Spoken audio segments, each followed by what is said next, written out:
Hello, my dear students. Welcome back to Learn Easily channel. Tintin Abbey, a poem by William Wordsworth.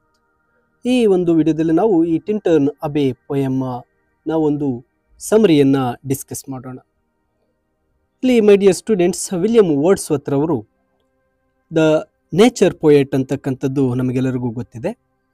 William Wordsworth ಅವರು ಬರೆದಿರ್ತಕ್ಕಂಥ ಈ ಟಿಂಟನ್ Abe ಇದರ ಒಂದು ನಿಜವಾದ ಒಂದು ಪೂರ್ಣ ಹೆಸರು ಅಂದಾಗ lines written a few miles above Tintern Abbey.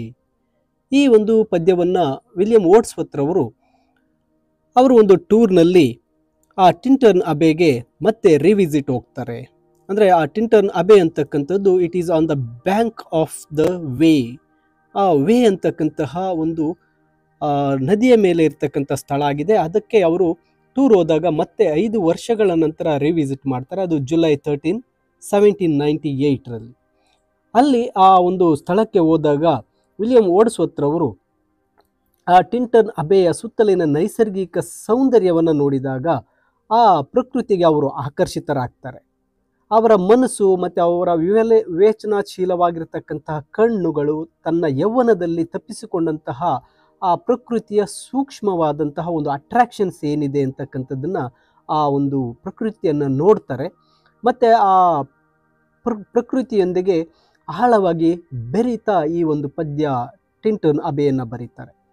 ಈ ಟಿಂಟನ್ ಅಬೆಯಲ್ಲಿ ಆ ಒಂದು ಪ್ರಕೃತಿಯ ಬಗ್ಗೆ ತಮ್ಮ ಭಾವನೆಗಳನ್ನು ವ್ಯಕ್ತಪಡಿಸಿ ಈ ಪದ್ಯವನ್ನು ಕೊನೆಗೆ ತಮ್ಮ ಸಹೋದರಿ ಆಗಿರ್ತಕ್ಕಂತಹ ಡೊರೋತಿಗೆ ಇದನ್ನು ಡೆಡಿಕೇಟ್ ಮಾಡಿರ್ತಾರೆ.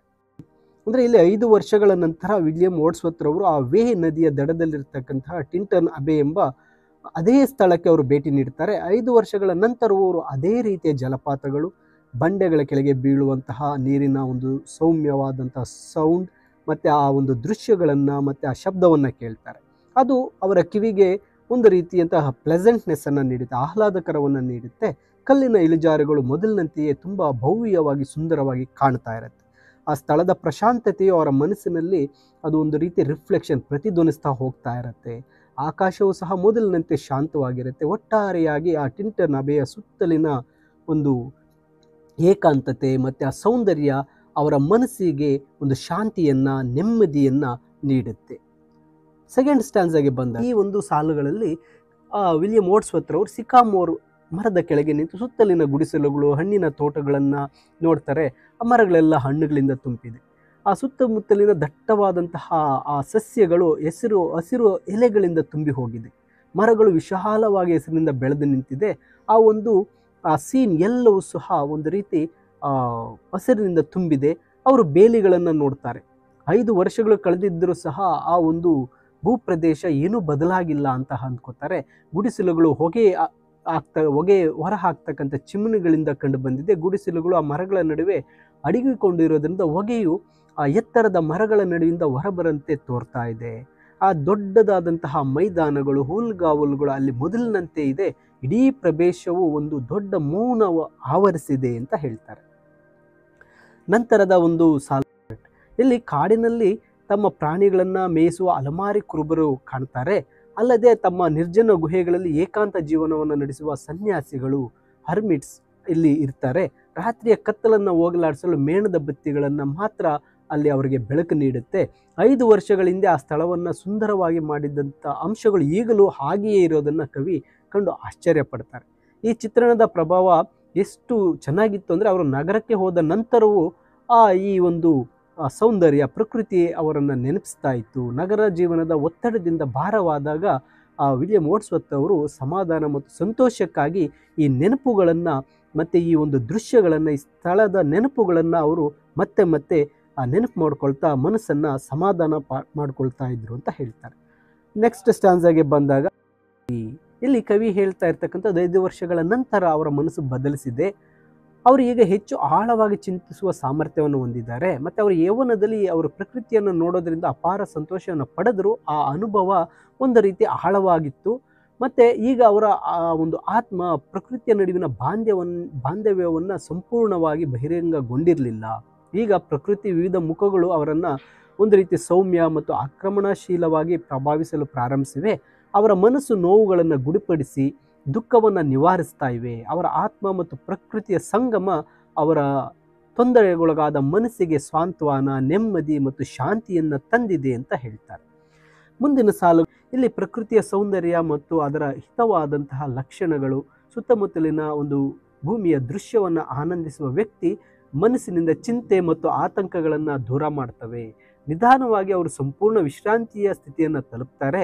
ಪ್ರಾಪಂಚಿಕ ವ್ಯವಹಾರಗಳಲ್ಲಿ ನಿರತರಾಗಿರ್ತಕ್ಕಂಥ ವ್ಯಕ್ತಿಯು ಈ ಪ್ರಶಾಂತ ಮತ್ತು ಶಾಂತಿಯ ಸ್ಥಿತಿಯನ್ನು ಸಾಧಿಸಲು ಸಾಧ್ಯ ಇಲ್ಲ.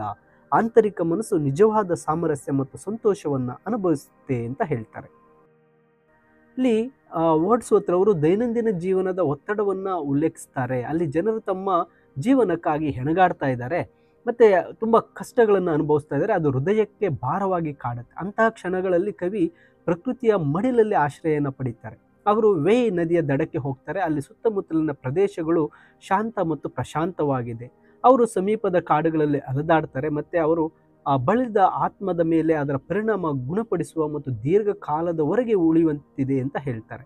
ಅದರ ನೆನಪು ಅವರ ಮನಸ್ಸಿನಲ್ಲಿ ಉಳಿದಿದೆ. ನಂತರ ಪ್ರಪಂಚದ ಚಿಂತೆಗಳು ಅಸಹನೀಯವೆಂದು ಕಂಡಾಗಲೆಲ್ಲ ಅವರು ಸಮಾಧಾನಕ್ಕಾಗಿ ವೇ ನದಿಯನ್ನು ನೆನಪಿಸ್ಕೊಳ್ತಾರೆ ಅಂತ ಹೇಳ್ತಾರೆ.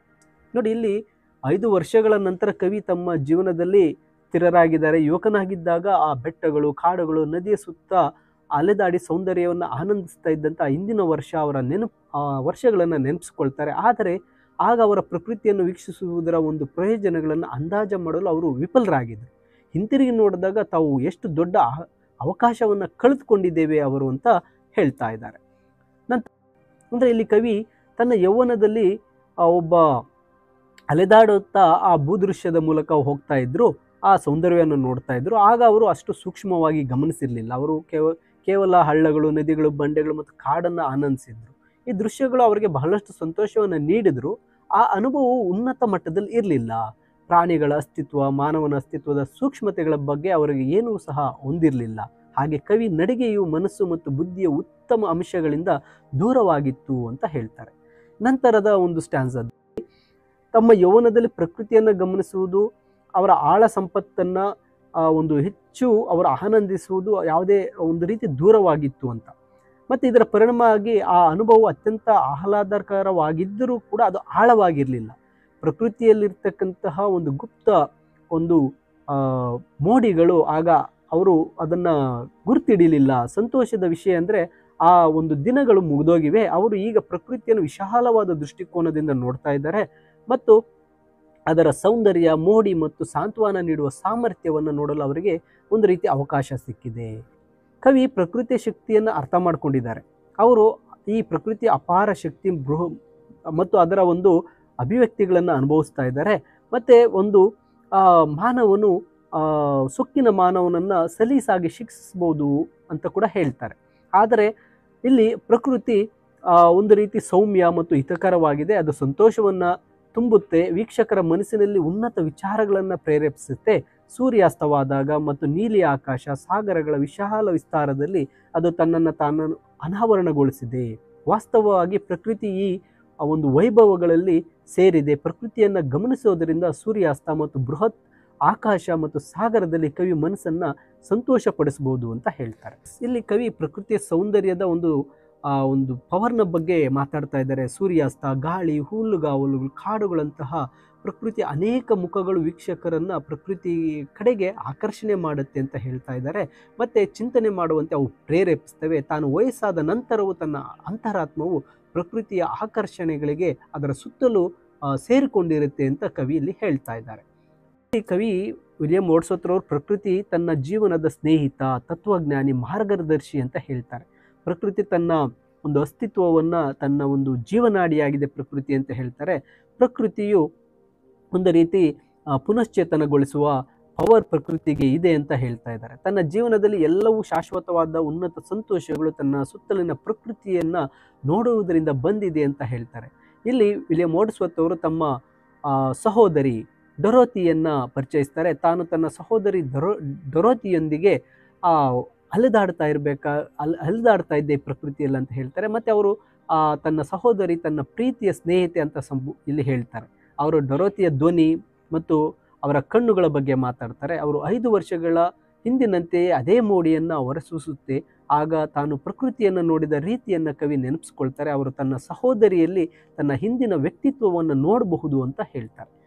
ನಂತರ ನೋಡಿ, ಇಲ್ಲಿ ಕವಿ ತಮ್ಮ ಸಹೋದರಿ ಮೇಲಿನ ಪ್ರೀತಿಯನ್ನು ಸ್ಪಷ್ಟವಾಗಿ ಹೇಳ್ತಾರೆ. ಅವರು ತಮ್ಮ ಸಹೋದರಿ ಮೀನ್ಸ್ ತಮ್ಮ ತಂಗಿ ತಮ್ಮನ್ನು ತಾವು ನೋಡಲು ಬಯಸ್ತಾರೆ ಮತ್ತು ಆ ಸಂತೋಷವನ್ನು ನೀಡಲು ಪ್ರಕೃತಿಯನ್ನು ಪ್ರಾರ್ಥನೆ ಮಾಡ್ತಾರೆ. ಇಲ್ಲಿ ಕೋಮಲವಾದಂತಹ ಪ್ರಕೃತಿಯು ತನ್ನ ಪ್ರಿಯರನ್ನು ಮೋಸ ಮಾಡೋದಿಲ್ಲ ಅಂತ ಅವರು ಹೇಳ್ತಾರೆ. ಡೊರೋತಿ ಕಳೆದ 5 ವರ್ಷಗಳಲ್ಲಿ ಸ್ವಲ್ಪವೇ ಬದಲಾಗಿದ್ದಾಳೆ ಮತ್ತು ತನ್ನ ಹಳೆಯ ಮೋಡಿಯನ್ನು ಉಳಿಸ್ಕೊಂಡಿದ್ದಾಳೆ ಅಂತ ಅವರು ಭಾವಿಸ್ತಾರೆ. ಇಲ್ಲಿ ಸ್ವಾರ್ಥಿ ಜನರು, ವ್ಯಂಗ್ಯ, ಕೆಟ್ಟ ಮಾತುಗಳು, ತಪ್ಪು ತೀರ್ಮಾನಗಳಿಂದ ಜೀವನದಲ್ಲಿ ಅನೇಕ ಹಾನಿಕರ ಅನುಭವಗಳಿಂದ ತಮ್ಮನ್ನು ರಕ್ಷಿಸುವಂತೆ ಅವರು ಪ್ರಕೃತಿಯನ್ನು ಪ್ರಾರ್ಥಿಸ್ತಾ ಇದ್ದಾರೆ. ನಂತರ ನೋಡಿ, ಇಲ್ಲಿ ಕವಿಯವರು ಹೇಳ್ತಾ ಇದ್ದಾರೆ, ಜೀವನದ ಒಂದು ವಿನಾಶಕಾರಿ ಪ್ರಭಾವಗಳ ವಿರುದ್ಧ ತಮ್ಮನ್ನು ರಕ್ಷಿಸುವ ಪ್ರಕೃತಿಯ ಒಂದು ಶಕ್ತಿಯ ಬಗ್ಗೆ ಕವಿ ನಂಬಿಕೆಯನ್ನು ಹೇಳ್ತಾ ಇದ್ದಾರೆ. ಪ್ರಕೃತಿಯಲ್ಲಿ ಆಶ್ರಯ ಪಡೆಯುವವರಿಗೆ ಇದು ಒಂದು ಪ್ರಯೋಜನವಾಗಿದೆ. ಜೀವನದ ದಿನನಿತ್ಯದ ಒಂದು ಎಷ್ಟೋ ವಿನಾಶಕಾರಿ ಅಥವಾ ಆ ಜೀವನ ನೀರಸವಾಗಬಹುದು ಅಂತ ಹೇಳ್ತಾರೆ. ಡೊರೋತಿಯನ್ನು ಅಂತಹ ಜೀವನದಿಂದ ರಕ್ಷಿಸಲು ಅವರು ತಮ್ಮ ಸಹೋದರಿಯ ಮೇಲೆ ಪ್ರಕೃತಿಯ ಸಂಪತ್ತನ್ನು ಸುರಿಸಬೇಕು ಅಂತ ಪ್ರಾರ್ಥನೆ ಮಾಡ್ತಾ ಇದ್ದಾರೆ. ಅವರು ಚಂದ್ರನು ಅವಳ ಏಕಾಂತ ಮಾರ್ಗಕ್ಕೆ ಬೆಳಕು ನೀಡಲಿ, ಪರ್ವತಗಳಿಂದ ಮಂಜಿನ ಗಾಳಿ ಅವಳ ಮುಖದ ಮೇಲೆ ಬೀಸಲಿ ಅಂತ ಬಯಸ್ತಾರೆ. ಈ ಆಹ್ಲಾದಕರ ಅನುಭವಗಳು ಅವಳಿಗೆ ಸಂತೋಷ, ಅಂದರೆ ಅವಳ ತನ್ನ ತಂಗಿಗೆ ಡೊರೋತಿಗೆ ಸಂತೋಷ ಮತ್ತು ನೆಮ್ಮದಿಯನ್ನು ತರುತ್ತೆ ಅಂತ ಹೇಳಿ ಕವಿಯವರು ಹೇಳ್ತಾ ಇದ್ದಾರೆ.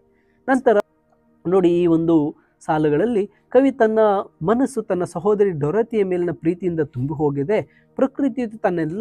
ಪ್ರಕೃತಿಯ ತನ್ನ ಸೌಂದರ್ಯ ಮತ್ತು ಸಂಪತ್ತನ್ನು ಡೊರೋತಿಗೆ ನೀಡಬೇಕು ಅಂತ ಅವರು ಬಯಸ್ತಾ ಇದ್ದಾರೆ.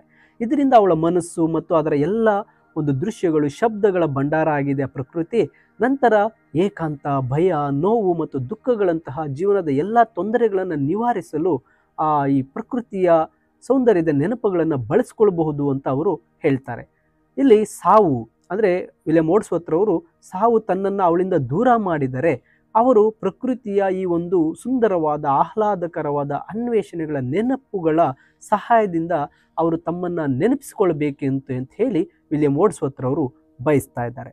ಇನ್ನು ಕೊನೆಯ ಒಂದು ಸ್ಟ್ಯಾನ್ಸಾಗೆ ಬಂದಾಗ, ಆ fast existence wilt thou then forget that on the banks of this delightful stream we stood together, and that I, so long a worshipper of nature, hither came unwearied in that service, rather say with warmer love, who with far deeper zeal of holier love. Nor wilt thou then forget that after many wandering, many years of absence, these steep woods and lofty cliffs and this green pastoral landscape were to me more dear, both for themselves and for thy sake. William Wordsworth ರವರು ಈ ಕೊನೆಯ ಒಂದು ಸಾಲುಗಳಲ್ಲಿ ಹೇಳ್ತಾ ಇದ್ದಾರೆ, ತಮ್ಮ ಮರಣದಿಂದ ತಂಗಿಗೆ, ಅವಳಿಗೆ ತಾವು ದೂರವಾಗುವ ಸಾಧ್ಯತೆ ಬಗ್ಗೆ ತುಂಬ ಭಾವುಕರಾಗಿ ಹೇಳ್ತಾ ಇದ್ದಾರೆ, ಅಥವಾ ತಮ್ಮ ಪ್ರಕೃತಿಯಿಂದ ದೂರವಾಗುವುದರ ಬಗ್ಗೆ ಭಾವುಕರಾಗಿ ಹೇಳ್ತಾರೆ. ಪ್ರಕೃತಿ ಮೇಲಿನ ತಮ್ಮ ಸಾಮಾನ್ಯ ಒಂದು ಪ್ರೀತಿಯನ್ನು ಅವಳು ನೆನೆಸ್ಕೊಳ್ಬೇಕು ಅಂತ ಅವರು ಬಯಸ್ತಾ ಇದ್ದಾರೆ, ತಂಗಿ ನೆನೆಸ್ಕೊಳ್ಬೇಕು ಅಂತ ಬಯಸ್ತಾ ಇದ್ದಾರೆ. ಪ್ರಕೃತಿ ಮತ್ತು ತನ್ನ ಸಹೋದರಿ ಮೇಲಿನ ತನ್ನ ಪ್ರೀತಿಯ ಆಳವಾದಂತಹ ಒಂದು ಆಸೆಯಿಂದ, ಪ್ರಶಂಸೆಯಿಂದ ಅವರು ಕಾಡುಗಳು, ನದಿ ಮತ್ತು ಮೇಯುವ ಮೈದಾನಗಳು, ಬಂಡೆಗಳು ಇತ್ಯಾದಿಗಳು ತಮ್ಮ ನೆನಪುಗಳನ್ನು ಡೊರೋತಿಗೆ ಸಮರ್ಪಿಸಲು ಬಯಸ್ತಾ ಇದ್ದಾರೆ. ಇದರಿಂದ ಅವಳು ಪ್ರಕೃತಿಯನ್ನು ನೋಡಿದಾಗ ತನ್ನನ್ನು ನೆನಪಿಸಿಕೊಳ್ಳಬಹುದು ಅಂತ ಹೇಳ್ತಾ ಇದ್ದಾರೆ. ಅಂದರೆ ತನ್ನ ಸಹೋದರಿ ಡೊರೋತಿ ಪ್ರಕೃತಿಯನ್ನು ನೋಡಿದಾಗ ಆಕೆ ನನ್ನನ್ನು ನೆನಪಿಸ್ಕೊಳ್ತಾಳೆ ಅಂತ ಹೇಳಿ ವಿಲಿಯಂ ವರ್ಡ್ಸ್ವರ್ತ್ ರವರು ತಿಳಿಸಿದ್ದಾರೆ. ಮೈ ಡಿಯರ್ ಸ್ಟೂಡೆಂಟ್ಸ್, ಇದು ವಿಲಿಯಂ ವರ್ಡ್ಸ್ವರ್ತ್ ರವರ ಟಿಂಟನ್ ಅಬೆಯ ಸಂಪೂರ್ಣವಾದಂತಹ ಸಾರಾಂಶ ಆಗಿದೆ. Line by line ತಿಳಿಸಿರ್ತೇನೆ.